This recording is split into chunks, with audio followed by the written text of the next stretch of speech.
Kanya, kung inyo pong susundan ang batas, ay ito po ay isa sa pinaprubahan ng Malacanang. This is a moral recovery program. Okay? So, Executive Order number 319. Take note. Bakit ang Seventh-day Adventist ay inatasan para po dito sa moral recovery program? Bakit po? Sangayon po sa Executive Order number 319, institutionalizing the Moral Recovery Program or MRP in all government departments, offices, agencies, and government-owned and controlled corporations through the establishment of integrity circle. Ano nga po muli ang integrity? Integridad. What is the meaning of integrity? Kita nyo? Yung katapatan natin sa Panginoon. Alright. The Moral Recovery Program is a program that encourages members of the public to live in a moral and correct way. The program does have religious connections, but is more about rebuilding a people nation and retaining a sense of community spirit. That's why ang gobyerno, maging sa Malacanang, ay we are so blessed because the Seventh-day Adventist ay inatasan po na tayo ang magdala ng Moral Recovery Program. Amen? Amen. Ayan, yun ang pinakamaganda. Na hindi lang pala basta-basta na tinanggap ng gobyerno ang ating doktrina, kundi lalo tigit sa Moral Recovery Program, ay binigyan nila ng isang Executive Order number 319. Alright. So dito, hope for a better tomorrow. Meron po tinatawag tayo na hope and crisis. And then we have also the promised hope. So, bago na magpatuloy sa ating topic, tayo muna ay pailan lang ng dalangin. Most gracious, loving Father, which art in heaven, we are so blessed this morning, O Lord, because you bring us here in this place, studying thy words, and help us through your Holy Spirit. In Jesus' mighty name. Amen. Amen. Okay. Ang sabi niyan, merong pag-asa sa pag-alala. Meron pong ganyan.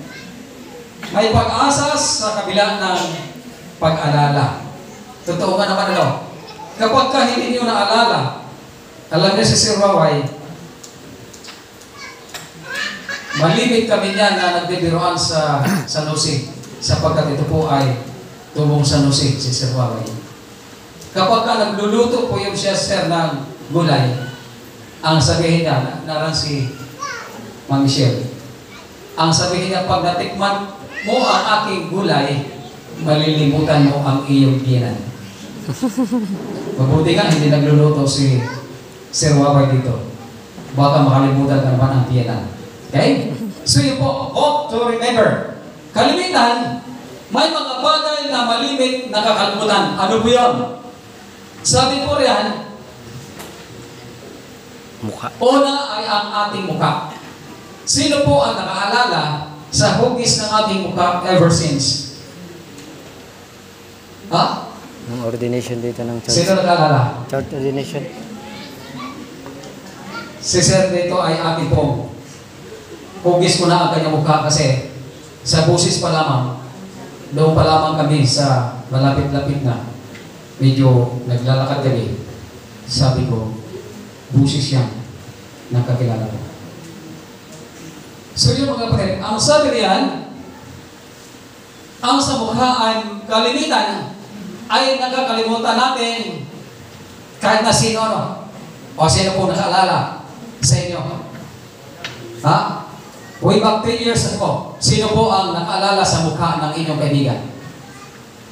Picture out pa ninyo? Iwan ko lang. Ha? Hindi na no? Hindi na. Ang sabi yan, there is a 42% na malimit na kakalimutan natin ang mukha. Pangalawa, we have the 49% Ano po yun? Salita. Yung salita. Take note ha. Yung salita. Magtatanong ko mamaya sa mga sinasabi ko rito. Itatanong ko sa inyo mamaya kung ano yun. No? Baka may isa tayo sa ganito na pati pananalita ay nakakalimutan. Okay? So, honest to goodness, sino po ang nakakalimot sa kanyang mga pananalita? Sige. Kasasabi pa lamang, Nakalimutan na. di na alam sundan. Ano ba yung sinasabi ko? Matindi ano? Okay, ano pa? Nasabi. Yung sinabi. Halimbawa, kung may inutos ka, Diyos balis sa mga kabataan. Ay narito na po ang sakit nito. Kaya makikita natin sa ating pag-aaral na ito, ay makikita natin kung anong sakit meron ang iglesia. Okay? Ang sinasabi natin, meron tinatawag na 53% ay nakakalimot tayo sa ating sinasabi. Ayan. Tayo lahat ay meron ganyan, ano? Cellphone numbers. Sino ito walang cellphone? Pakitaas lang ang kamay. Ang walang cellphone. O merong isa. 2. 3. 4. Okay, sa may mga cellphone, pakitaas ang inyong kamay. Tanong, ilang giga ang cellphone mo? Ako 128. Nakakalimutan na lang. Minsan sa dinami-dami natin ang pagpipindot, hindi natin nakalimutan natin kung ilang giga na lang ang natitira. Tama? Meron tayong sinasabi, bakit full na itong aking cellphone? Bakit nakalimutan natin kung ilang gigabytes na lang? Okay? Ano ba? Especially the cellphone numbers. Alam nyo sa ibang bansa, ang Europe ang nahirapan ako noon. Sapagkat ang Europe ay 14 ang kanilang numero. Samantalang dito sa Pilipinas ay 11. Tama no? Nasa sa ulalan natin. Doon pagdating ko sa Europe, napakahirap. Akin mo nang nililista para pagsabi ni Mrs. Pag pwede pakidictate na yung cellphone. Saka ko lamang sasabihin niya. Okay, ano pa po ang sinasabi rito sa ating pag-aral? Pinaglagyan. Yung pinaglalagyan. Kalimutan. Kalimitan sa mga ina ng tahanan. Hindi ko pinapatamaan ang ina ng tahanan ha. Pero we will only accept the facts na ito talaga ang mangyayari o nangyayari sa kasalukuyan. Meron akong kwento sa inyo bago tayo magpatuloy. Isang pastor na ang kanyang sakop ay 102 churches. Ilang buwan yan na mapupuntahan? Ilang buwan? Almost 3 to 4 months 3 months. bago siya Makaikot ang lahat. makaikot muli. Meron pong mag-asawa na hospitable sila. Pinakain nila ang pastor. Pagkatapos ay ang sarap-sarap ng pagkain. Pagkatapos ay ang pastor ay meron siyang ginawa. Hinugasan niya ang kanyang pinggan. Yun naman talaga mga pastor, ano? Tayo mga magagawa, huhugasan natin ang ating pinggan, hindi yung nakabalada na lamang. Ang ating kutsara, hinugasan niya pagkatapos, alam ba ninyo, doon sa eskaparate ay meron pong nakalagay na Biblia.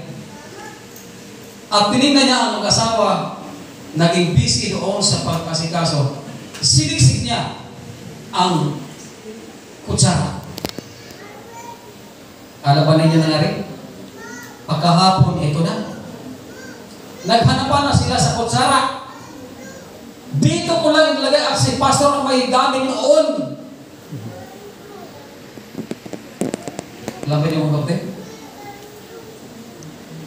Halos wala silang ginawa kundi ang mag-argue sapagkat si pastor lang naman ang kumain sa kanila at nawala yung kutsara. Alam niyo yung kutsara ng Shopee? Ha? Sino nakaalam yan? Kutsara ng Shopee? Kulay? Kulay gold! Oh. Isiniksik niya doon sa Biblia. Pagkatapos ay ito. Noong mga 3 buwan na, pa-4 na buwan, sabi niya, pupunta ako doon sa aking kapatid na aking kinainan noong nakaraan. Nariyan pa lamang. Pagkatapos ng isang ba ay punta sila doon sa kalabahay. Pagkatapos, hindi pa nga niya pinaakyat. Nasabi niya, Pastor, di ba ikaw ang gumamit ng kutsara na kulay gold? Sabi ng pastor, opo. Hindi ba kinuha mo yun at dinala mo? Pastor, pinagdiskitahan na nagdala ng kutsara? Ha? Mga kapatid? Kapag ka mayroong magbisita tayo sa ating bahay na mayroong halagang bagay na ating ibinigay pagkatapos na wala, ay hanapan natin ang pastor. Ito mga kapatid. Sabi niya, teka. Alala ko, ako nga lang naman ang kumain dito. Pero sa pagkakataong ito, hindi na muna ako kakain dito. Halika muna. Meron akong ipapakita sa iyo. Baka naroon ang kutsara. Alam ba niya mga kapatid, doon sa eskaparate na naroon ang Biblia, amos-amosin na. Dami ng dumi. Kinuha ng pastor. At pagkatapos binuksan, naroon ang kutsara.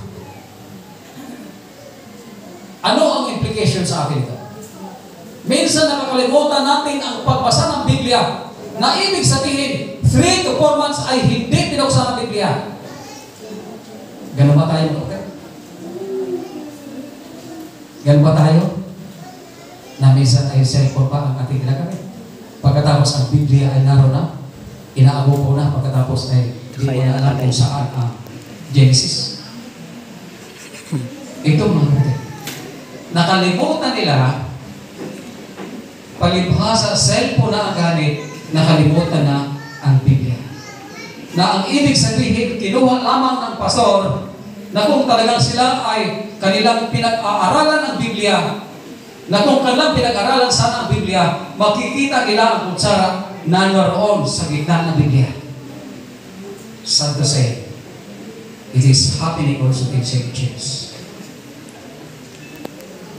Aminin natin siya na minsan ay ilupunan natin ang mga cellphone. Lalo tigit ang pinaglalagyan. Ano pa? Pangalan. Ito. Naroon kami sa Pumilio Island. Yung Pumilio Island, malaking church po yun. Speaker ako doon. Pagkatapos yung pastoral prayer, nakalimutan pa ang aking pangalan. Nung sabihin niya, Panginoong Diyos, kasi katagalugan doon, sana paspasan mo ng banal na Espiritu ang aming speaker. Brad, ano ko yung pangalan mo? Kinap ka pa. Pati pangalan ay nakalimutan na hindi niya mabigkas. Ang pangalan ko pala kay Brad, anong pangalan mo? Tama ba yan? Alamin natin, ako'y bilib dito sa Dihiyaw ay binanggit ang aking pangalan. Okay?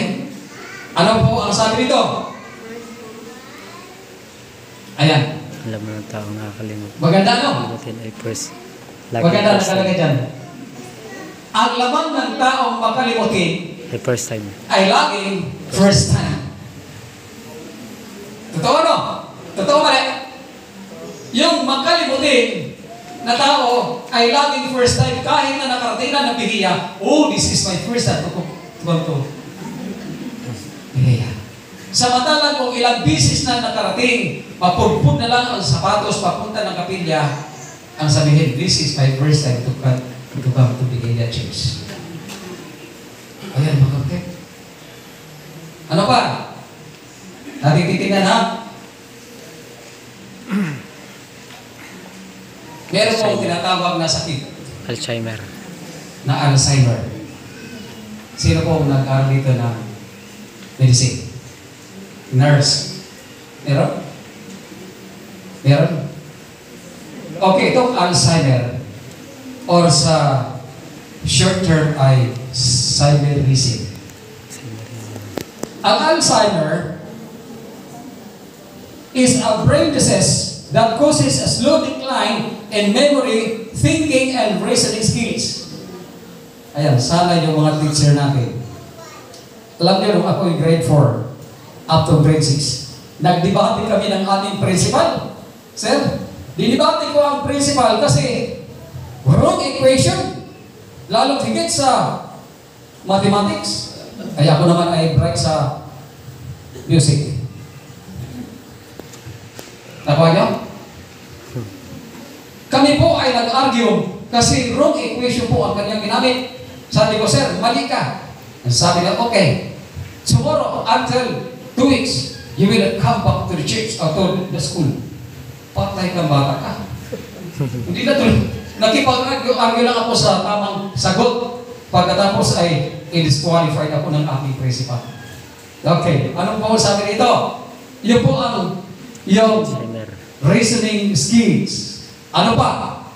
There are 10 warning signs and symptoms of Alzheimer's disease. Take note. Bago po sa ating sa kalagitnaan ay meron po tayo nito.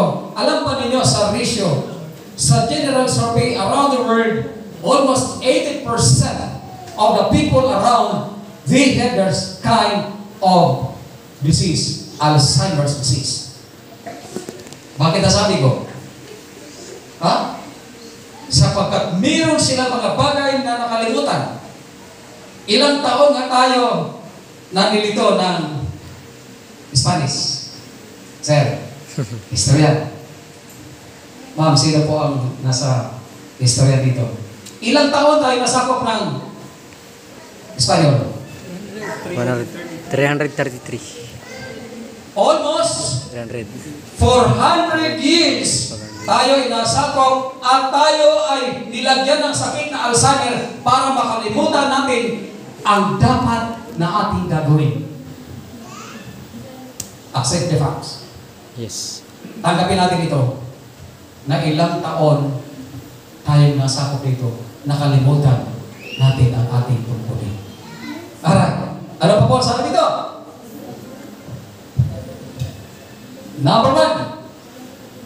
Yung malimit na makalimutin, hindi na marunong bumalik. Sabi ko nga noong tawagan ako ni Sir Waway, sadya ninong, pumunta ka dito ng Bihiya, ikaw pong speaker namin sa Sabado. Sa loob-loob ko, ang natandaan ko talaga sa Bihiya ay yung sasakyan mo dyan. Pag dumating ka dyan sa ilog na yan at may sasakyan, Bihiya ho dyan. Tama? Tama. Ano? Pag nakarating ka dyan sa Bihiya, sa lugar na yan, pagkatapos nakita niyo yung bangka o ganda, talagang style ruro. Ito lamang ang kawayan na mayroong ruro sa ilog. Okay? So pinagpala kayo. Oh, pinagpala ang Bihiya. Pagkatapos, eto, hindi marunong lumutas ng suliranin. Kalimitan yan. Sa mga estudyante, lalo na algebra, hindi ano? Physics na yan. Angle ABC is equal. Diba sir ano? Matindi yan. Pagkatapos ang answer ay, so therefore, it comes to conclusion. Pero nagkamali tayo minsan na hindi na natin maalala.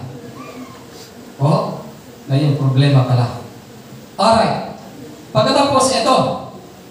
Number 3 is, hindi matapos-tapos ang gawain. Mga inanatahanan.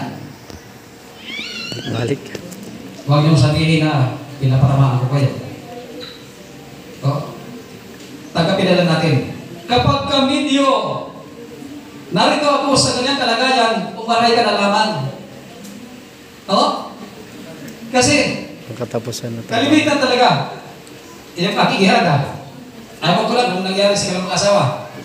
Na hindi matapos-tapos ang waay, merong labahan dito, labahan doon, pagkatapos ang sabi ng ina, hindi ko lang alam kung alin ang aking dadaputin.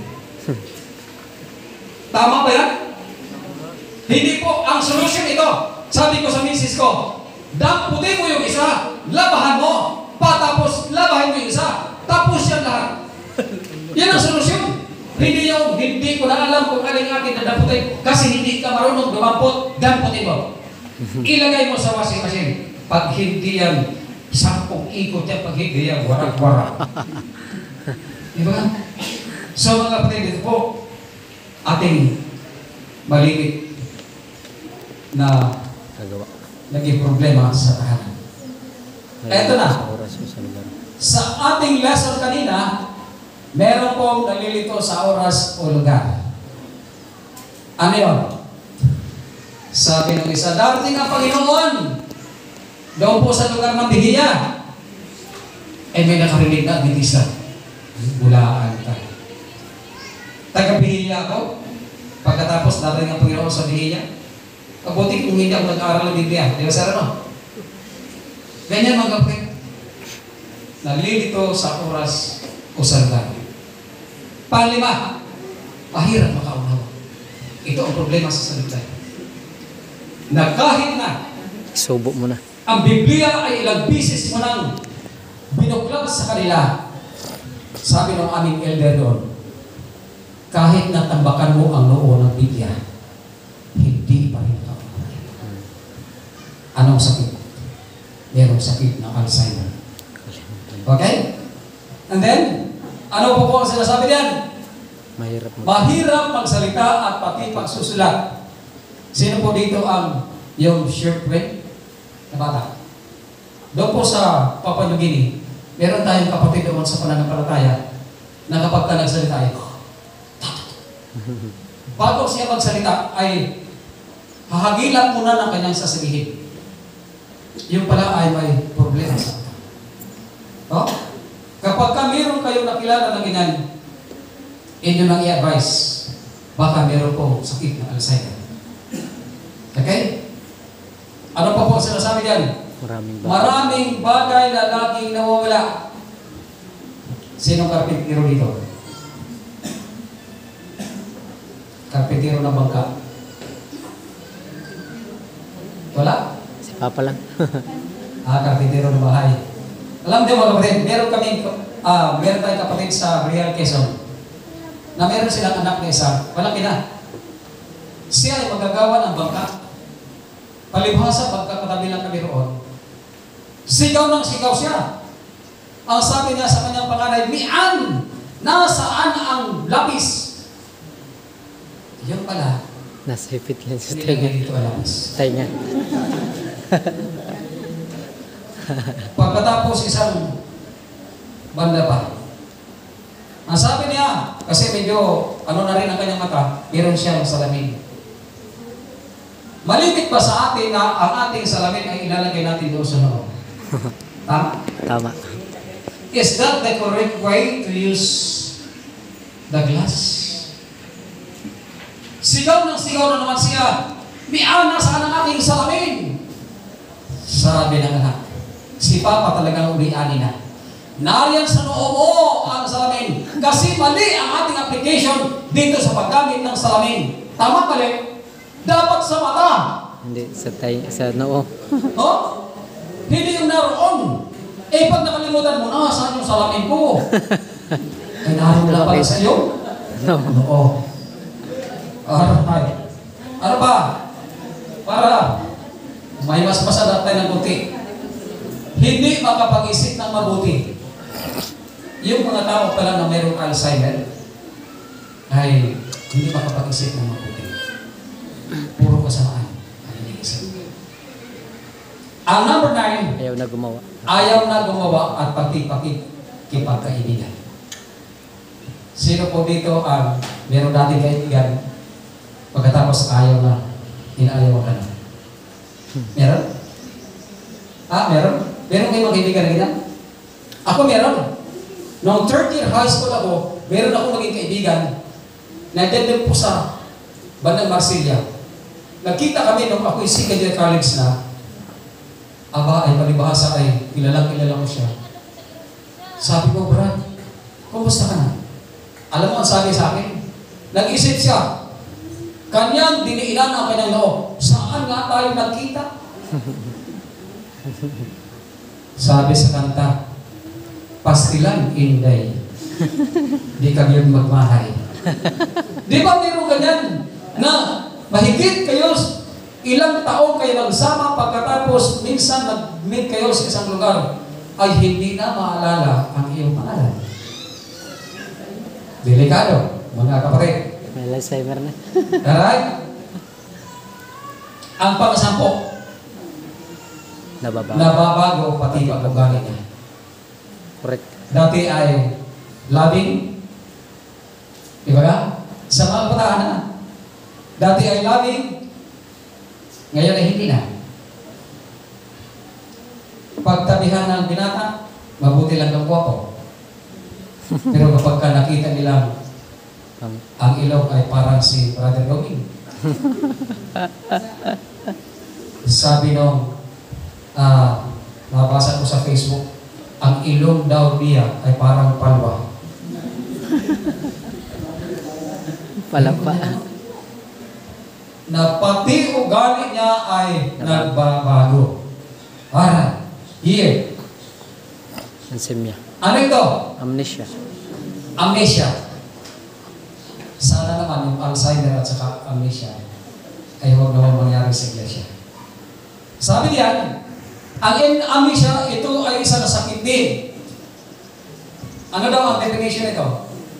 Loss Nawala of pa. Memories. memories. Such as facts, informations, and experiences. Kahit na last year pa lamang ay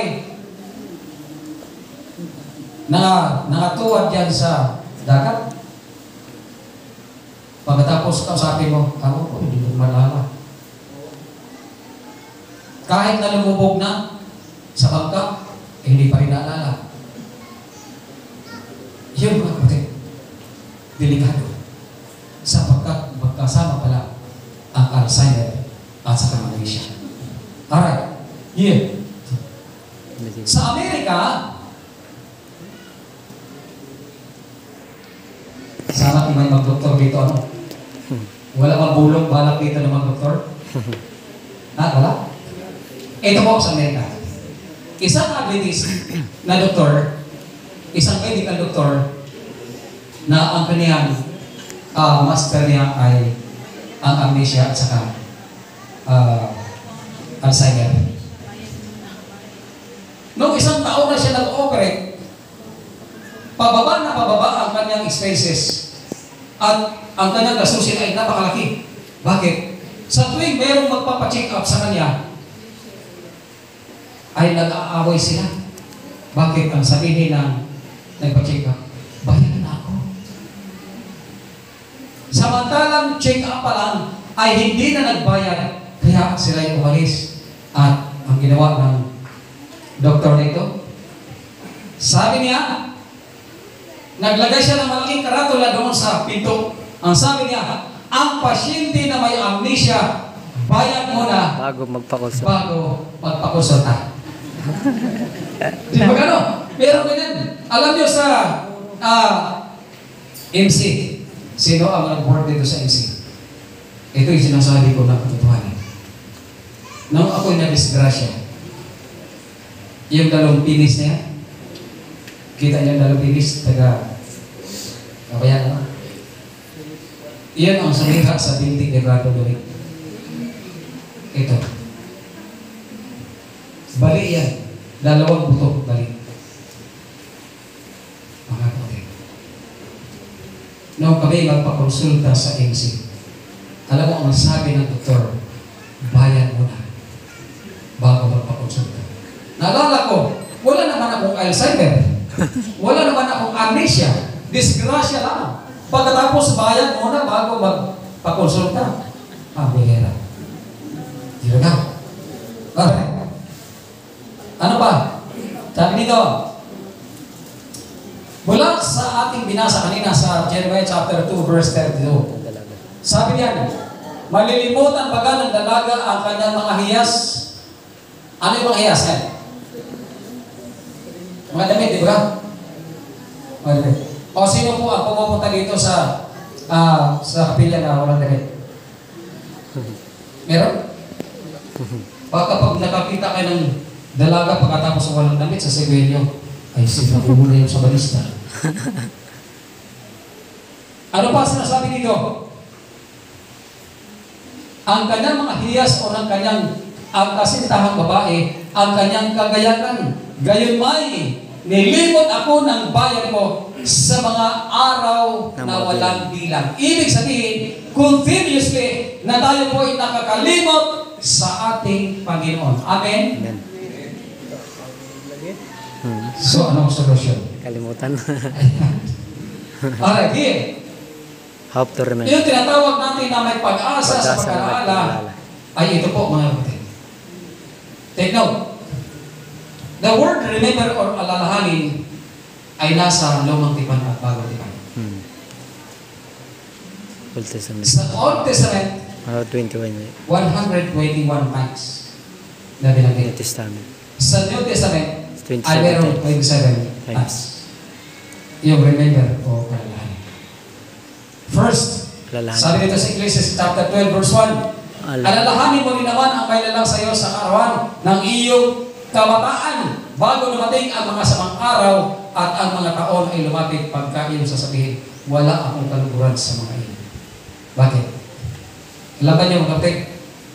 Last week, ang iyong lingkod ay halos hindi makabangon sapagkat yung kalenturan, grabe.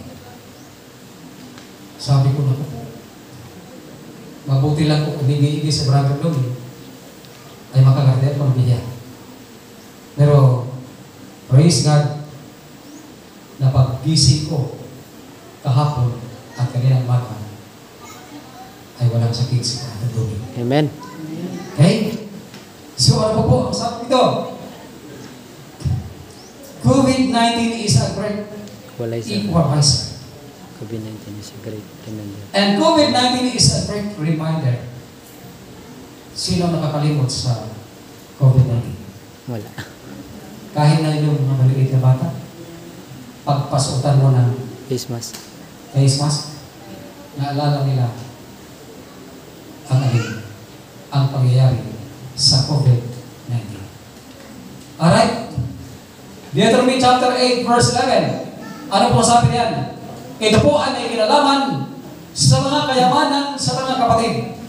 Nang sabi niya, mag-iingat ka na baka iyong malimutan ang Panginoong Diyos na hindi mo pagtupad ng kanyang mga utos at ng kanyang mga katulan At ng kanya. at ng kanyang mga katutunan at inuutos sa akin. Minsan ganyan mga kapatid, na kapag tayo abala na sa ating mga gawain, narin na ang kasaganaan, minsan nakakalimutan natin ang paglilingkod sa ating Panginoon. Huwag nawang mangyari. Ano po? Yung mga kautusan. Sibilo. Sabi niya, number 1 is the civil law. Number 2 is ceremonial law. Moral. At saka itong number 3 ay ang moral law. Alam ba ninyo ang mga tao, ito po ang maliit na kakalimutan. Na ito ay na-inject sa isipan ng maraming tao. Na kapag ka pinag-usapan ang civil law, ang sabihin nila ay moral law. Pag pinag-usapan ang ceremonial law, ito ay moral law. Okay? So ano po, sabi ito? Itong 10 utos, titignan natin. Ang problema sa ating pangangaral, mga kapatid, na kung kaya sinasabi ko sa publiko, na kung kaya yung mga tagapangaral sa banal na kasulatan, kaya hindi marunong o hindi naunawaan ng mga tagapakinig o ng iglesia. Bakit? Sapagkat minsan Kalimutan na. ang tagapagturo ay hindi alam ang 10 utos. Amen? Amen. Meron ganyan mga kapatid na tayo minsan ay lagi nagtuturo pagkatapos hindi marunong mag-apply Kaya sabi ni Mrs. White, it is better to see the sermon than to hear the sermon. Bakit? Anong advantage? Ha? Anong advantage? Bakit sinabi ni Mrs. White? Na mas maganda pa yung napakinggan ko kaysa nakita ko na hindi naman. Mali naman ang application. Okay? So ano pa? Tuloy tayo. Ayan.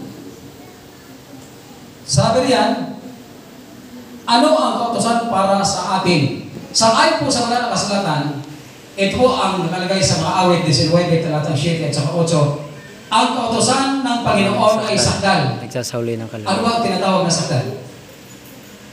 Perfect. Perfect. Tapos sabihin ng ibang mga ngaral, wala na po yun. Panis na yun ng mga araw ng Seventh-day Adventist. So, wow, hindi na lang.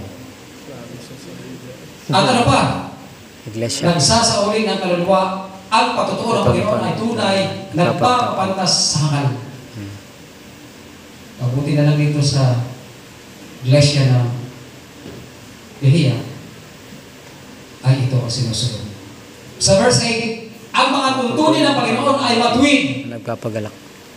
Ginawa? Pabalag sa puso ang utos. Tapos sasabihin nila, hindi na po yun. Wala na. Na nagpapagalak sa puso. Ang utos sa Panginoon ay dalisay. Ano yung dalisay? Pure. Pure. Di ba ka? Na nagpapaliwanag ng mga mata. Kaya sabi ni Herides, kahit na hindi aralan ng mga tao, basta't nakaunawa sila sa kautusan. Maliwanag ang mata. Para liwanag na rin sa kanilang mata. Okay? Ano po sabi yan? Eto, may kasaysayan dito. Sino na ang nakarinig nito? Ako wala pa. The story of an airplane cleaner. Meron pong isang tao na nagtatrabaho siya sa airport. Ang trabaho niya ay taglinis ng aeroplano. Minsan ba, yung malibit natin na sasabihin na gusto kong tumaas ang aking posisyon, even inside the church, meron po ganyan. Na ganyan ang kanyang kakayanan pagkatapos ay gustong tumaas ang posisyon. Tingnan natin ang kasaysayan dito. Baka po, meron tayo dito. Ang sabi diyan, samantalang siya naglinis isang araw, nakita niya ang manual nito ay Volume 1. Ang title nito ay How to Fly a Plane. Curious kasi siya, nakalagay dito na How to Fly a Plane. Ayan. Binuksan niya ang unang page o pahina. Number 1, to start the engine, sabi nito, press the red button. Madali lang na mo pala. Pinindot niya ang pula na button. Ayan na, umandar ang aeroplano. Pagkatapos ang number 2, to set the airplane moving, press the blue button. Yung bandang kaliwa. Pinindot naman niya. Tumakbo na. Tumakbo ang aeroplano. Pagkatapos ito, to let the airplane fly, please press the green button. Sabi niya, ang dali-dali lang na pala dito pagpalipad ng aeroplano. Pagkatapos kanyang pinindot ang gitna, ayan na, nanakbo na at saka lumipad na ang aeroplano. Ang problema, may nakalimutan siya. Ano yung problema? Habang siya naroon sa ipapawid, ang ganda-ganda ng kanyang panunood at ang sabi niya, ito lang pala ang pagpaandar ng aeroplano at ako ay naging piloto na. Tuwan-tuwa siya doon sa kalawakan. Ngunit sa matagalan, Ang kanyang problema ay ito. Hindi niya kaya pababain. Minsan sa buhay natin ganyan. Nalilimutan natin kung paano, ang sabi niya sa number 4, to learn how to land a plane, please purchase a volume 2 at the nearest box shop. Saan siya? Sige nga. Yun na nakalimutan minsan sa buhay natin na ating pong hinahangad na tayo makapag-operate ng aeroplano. Pero, ang nakalimutan natin, yung volume 2. Paglanding na. Pabagsak na. Sa ating mga kapit, nakalimutan natin ang Biblia. Pagkatapos hawak na hawak natin ang volume 2, cellphone na pala. Ba? Kuhanin niyo mga kapatid? Yes. Ang volume 1 na ito ang Biblia, pagkatapos nang ikaw ay naroon na, maganda na ang iyong kalagayan, Nakita mo yung volume to. pero pa palang nakalimutan. Ang nakalimutan ay yung volume 2 na ito pala ang pinapahuli muna doon sa nearest option. Paano siya sa taas? Bagsak na. Ah. So yun ang iwanan ko sa inyo ng lesson ngayong tanghali ito. Na baka meron tayong ganyan sa buhay natin. Na palutang-lutang tayo sa ipapawid pagkatapos hindi na natin alam kung paano ang pagbaba nito. Mga kapatid, ang masasabi ko sa inyo, let's go back to Jesus Christ. Amen. Bakit ginawang banal ang 7 araw? Ayon po, Ezekiel. Pagkatapos, inansba ng Diyos ang kautulan? Hindi po. Ito po, ang pagpako sa krus. Napako ba ang 10 utos? Hindi rin po. Ayan. Sabi nito ay, binuwag namin Panginoon Hesus Kristo ang 10 utos. Okay, tanong. Sa panahon ng bagong tipan, tinupad ba ito ni Jesus? Sabi nila hindi na rin. Opo, ano? Pangalawang tanong. I-broke nila. Ilang kuwit ang 10 utos? Isa din. Sige daw. Marami. No, kami naroon sa college mga kapatid, dugo ang aking ilong, pati utak. Kasi hindi namin pinag-aralan kung ilan ang kuwit ng 10 utos, pati koma. Naku po, sabi ni Pastor Durante, kayong mga estudyante na pagiging theology, kailangan ninyo ang kuwit at saka koma ng 10 utos. Bakit? Kailangan natin makita. Bakit? Kapag hindi natin alam, hindi rin natin alam ituro sa mga tao. Bakit? Tanungin mo, ilang kuwit ang nasa 10 utos? Ewan ko. Ilang period ang naroon sa 10 utos? Ewan ko. Problema. Okay? So ano pa? Mga kapatid. Ayan. Ang mga apostol ba ay sinunod ba din nila ito? Opo. Alright. Dito. Sa langit, anong araw ang pagsamba? Sabado rin ano? Okay. Alam niyo ang problema? Yung si Erwin de la Cruz. Sino nakakasabay ba yan? Isang debater po yun na born-again Christian na minsan ay nagsamat kami. Na ang kanyang pangalan daw ay mananatili doon sa langit. Sabi ko, mali ka. Hindi maitala ang iyong pangalan. Bakit? Ha? Tingnan ninyo ang Isaias. Para makita natin. Yung Isaias, inyong tingnan. Chapter 66, verse 16 to 17.